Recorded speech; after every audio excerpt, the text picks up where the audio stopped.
Dawaam, yeah, we bought him at the Horses in Training sale out of part of the Shadwell dispersal. He's got a lot of good form, this horse. He was fourth in a John Smith's Cup last summer. He let us down here first time by standing in the stalls, and I think, look, we're all learning, we're reacting and adapting, and the pace of the racing here is something that we've got to really react to pretty quickly, otherwise we're going to be left behind. I think both my horses are hold-up horses. Dawaam fell out of the stalls on his first run here, and rather than picking up and running through them as they stopped in front, he rather stayed where he was. So listen, the team here, Maha, who looks after him, and Dominic Ellsworth, who's been riding him a lot, they're delighted with him. They tell me he's changed dramatically. He looks really well. He looks fantastic. He's a great fun horse for an enthusiastic syndicate who sadly aren't here this time, but they're going to be here next time for sure. And whatever happens here, he's rated in the high 90s, so we can have a bit of fun with him back in England and around the world, whatever happens here. But yeah, hoping he'll run a bit better than he did on debut over here. Obviously, Maquina now, after those two runs, he's down to 81, meaning that he can sneak into a 0 to 80. So obviously that should give him more of a chance. Charlie Bishop rode him the other day, rides him tomorrow. Charlie told me he's absolutely delighted with the horse, and they do look amazing. They look fantastic, and huge credit to the team. He won the best turned out last time.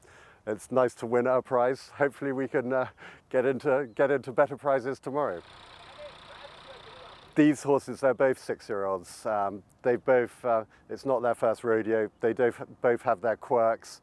Maquina, he's got into a habit of just having the Hamlet moment and standing still and watching everything go.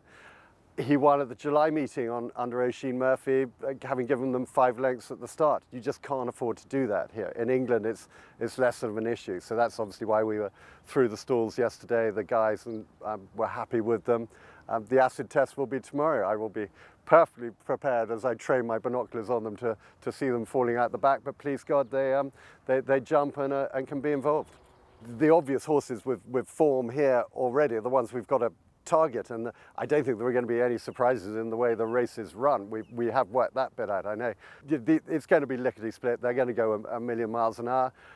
We've just got to try and be involved and in behind the leaders and be in a position 2.5 furlongs out to actually run on with a viable chance, as opposed to running on like Maquina did last time. He ran a lovely race, but you just don't win from back there. So we're just going to have to take our medicine, try and get out, try and be involved. They're both hold-up horses, but as opposed to being dropped in out the back, which is how you'd ride them in England, we're going to have to try and drop in mid-div and just give ourselves a chance that way. But it was never going to be easy coming here, and that is part of the challenge and part of the fun for us to learn about this place and work it out, and hopefully we will work it out eventually, if not this year, next year.